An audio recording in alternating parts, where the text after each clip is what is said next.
Bismillahirrahmanirrahim. Today we will talk about the chapter 2, number systems. We are doing a book by Martin Liebeck titled A Concise Introduction to the Pure Mathematics. And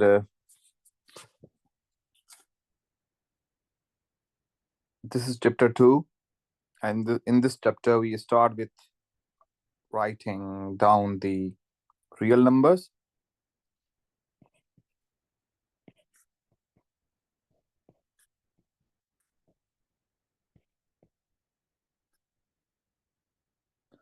So to imagine this, let's write a infinite line.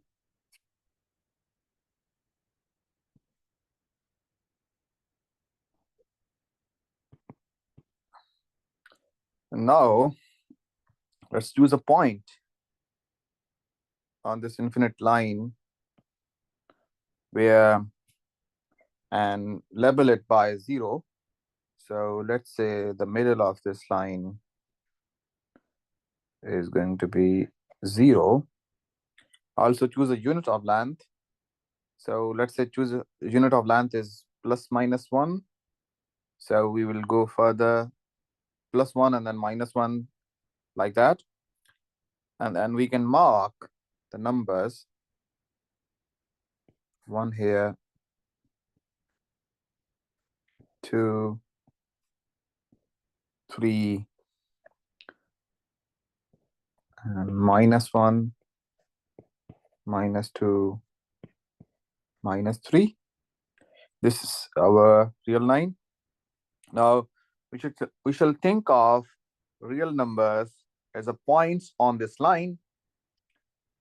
So there can be points in between them. There can be points, the points we have mentioned here, and this is called the real line.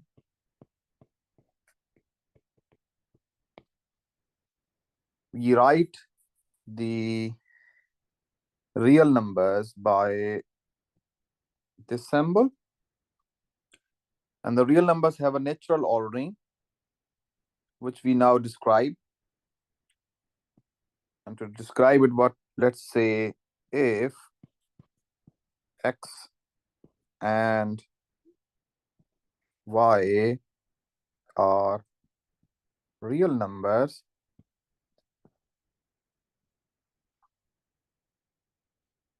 we write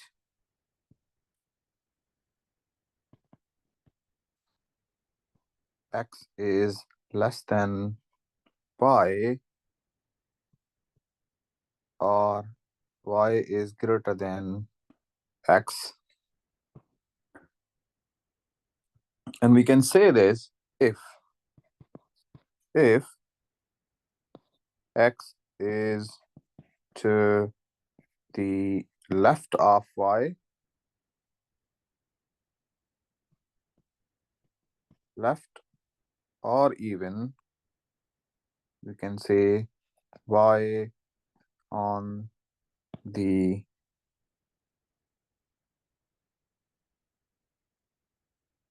if x is to the left of y on the real line. Under these circumstances, we say x is less than y or y is greater than x. Also, we can also write x is less than or equal to y. And this indicates that x is less than or equal to y. Thus, the following statements are all true. So if this is true, then we can write 1 is less than or equal to 1, 1 is greater than or equal to 1, 1 is less than 2, and 2 is greater than 1. A real number x is positive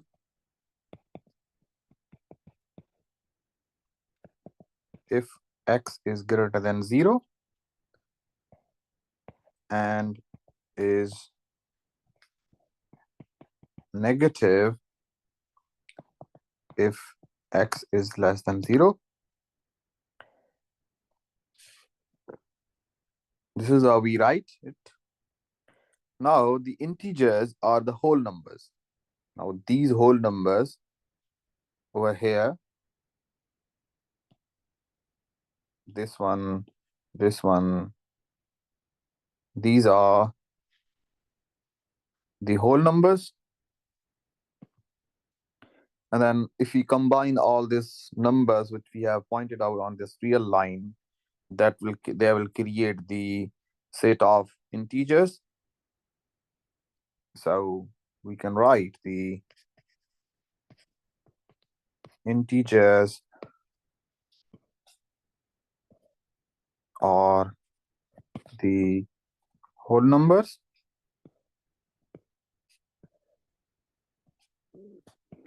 on real line,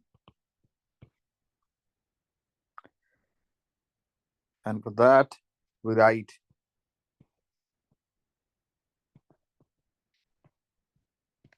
this symbol for the set of integers.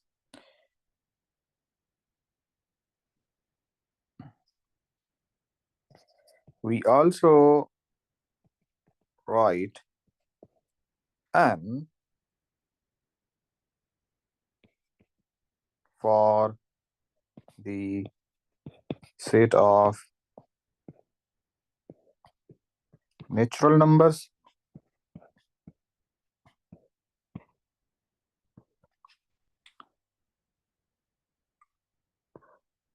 or the set of positive integers. Remember 0 does not have any sign, so 0 is neutral. So n can also denote the positive integers, and they are 1, 2, 3, so on. So this shows positive integers are also called natural numbers. Perfect. Then we can talk about fractions. So fractions m over n can also be marked on the real line.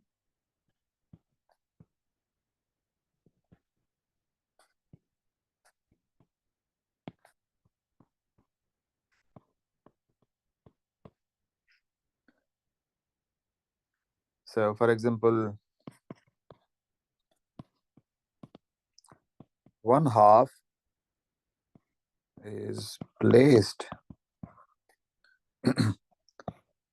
halfway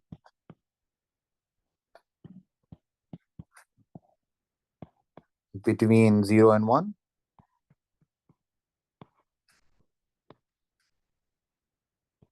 So in general, m over n can be marked by dividing each of the unit interval into n equal sections and counting m of these sections away from the 0. Right. A real number of the form m over n is called rational number. A real number of the form m over n, where m and n are in the set of integers, is called a rational number. We write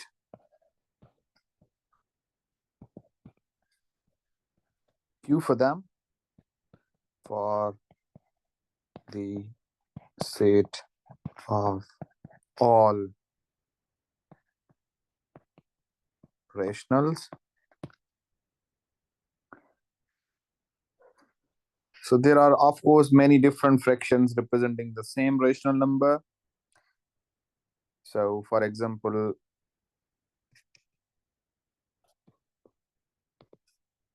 8/12 is also denoted by 6/-9, which is also denoted by 3/2, and so on. So we say that the rational m/n is in lowest terms if no cancelling is possible. That is, if m and n have no common factors except 1 and -1. Now, rationals can be added and multiplied according to the familiar rules. So,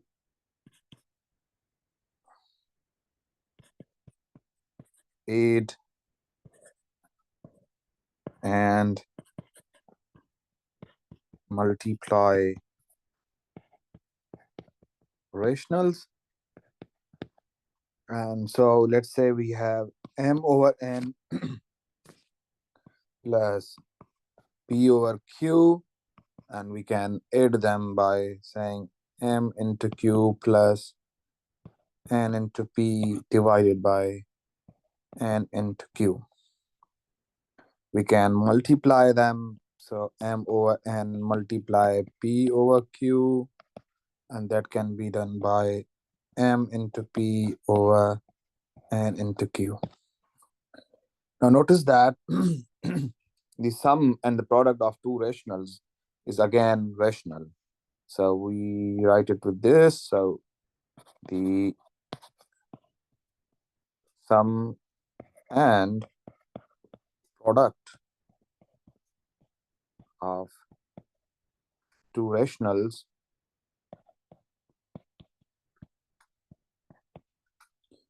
is again rational.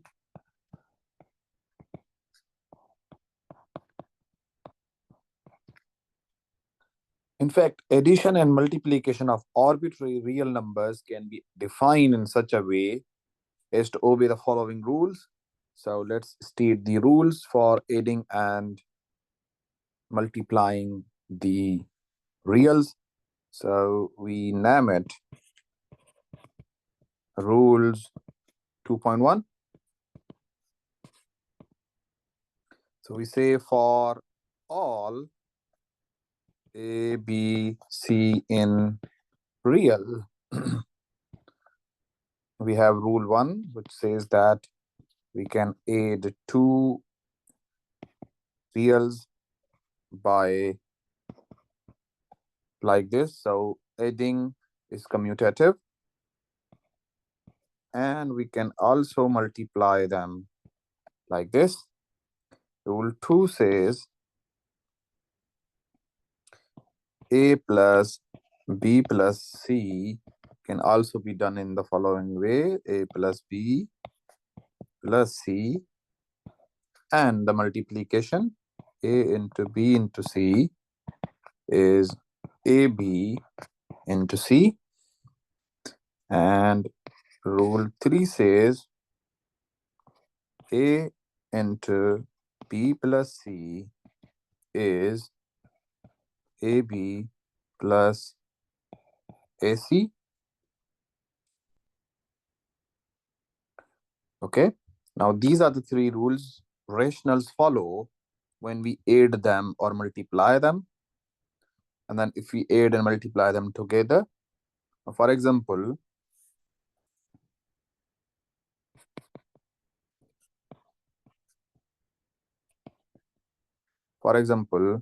rule 2 assumes that assures us that 2 plus 5 plus -3 is 2 plus 5 minus 3.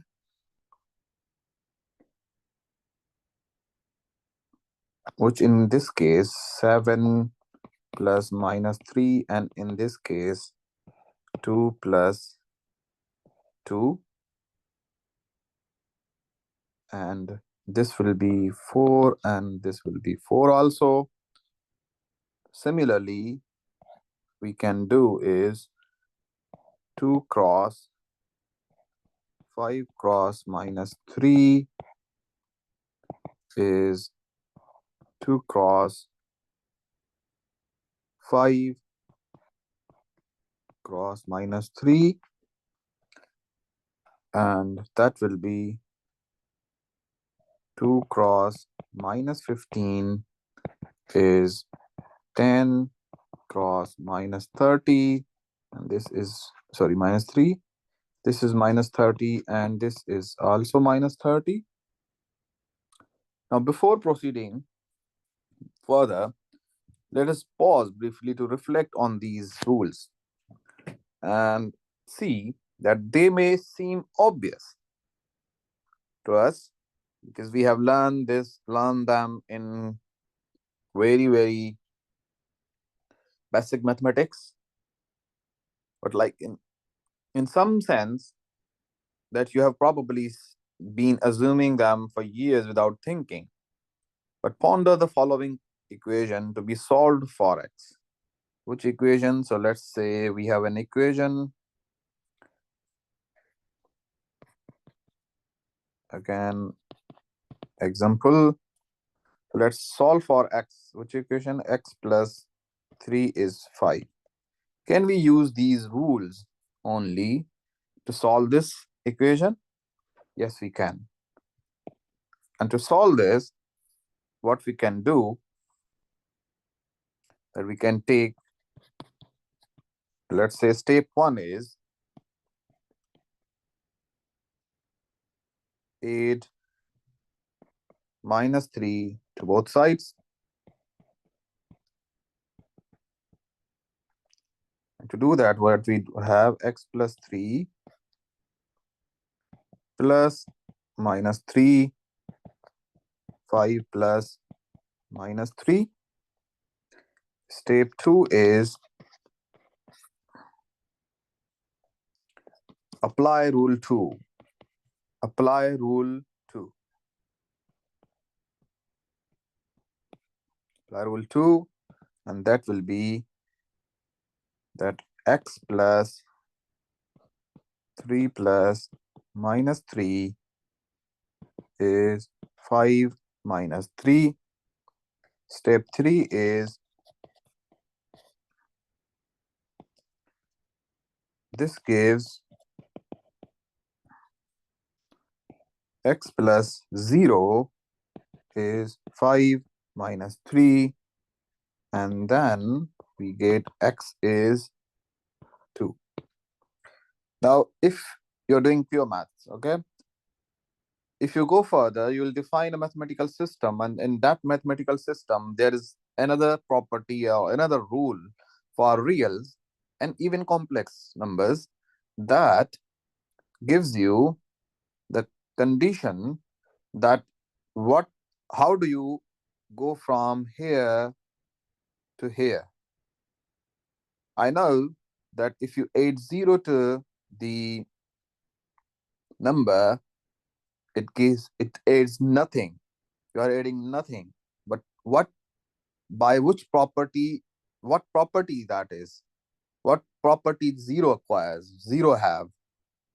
And that property is known as identity according to the addition. Okay. Now the point is that without rule 2, we should be stuck. If we don't have this rule 2, we cannot go further to solve this equation. Indeed, there are strange systems of objects with an addition for which one does not have a rule 2. And in such systems, one cannot even solve simple equations like the one above. So there are some further important rules obeyed by the real numbers also, but we will see them in chapter 4. For this part of the lecture, it's enough. We will talk more about rationals and irrationals in the next part. See you in the next video.